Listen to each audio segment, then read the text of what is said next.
আসসালামু আলাইকুম। আমরা আসছে হচ্ছে পাম্পে আসার উদ্দেশ্য তেল ভরার।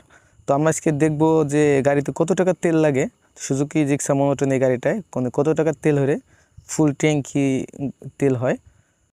তো আমি জানি না আমার গাড়ি কী একটা রোগ হয়েছে, শুধু খাও খাও করে, মানে শুধু খাবে, খিদে লাগে, ওর ঘন ঘন খিদে লাগে। তো বাজারঘাটে গেলে কোনো দোকানের তেলে যদি ঘ্রাণ পায় ওই খাবে, মানে শুধুই খাইতে চায়, ওইদিকে আকর্ষণ করে। আর দয়া করে যদি কোনো পাম্পের সাইডে যায়, ভাই পাম্পের সাইড দিয়ে, মানে তখন তো মানতেই চায় না, ওই দিকেই যাবে, মানে ওই দিকেই দৌড় দেয় যে খাবে ওর, মানে ওই খাবে। তো ওকে পাম্পে নিয়ে এসি, দেখবো সে কত টাকা তেল ওই খাইতে পারে, মানে কত দূরে খাইতে পারে, যত দূর খাবে তত দূরে ওরা খাওয়াবো, যাতে খাইতে না চায়। ভাই ঘন ঘন আমার খুব বিরক্ত লাগতেছে, মানে এই রোগটা সারাইতে পারতেছি না। ফুল খাইলে নাকি ওই রোগটা কমবে। তো ওকে খাওয়াইতেছি, দেখি কতদূর খাইতে পারে।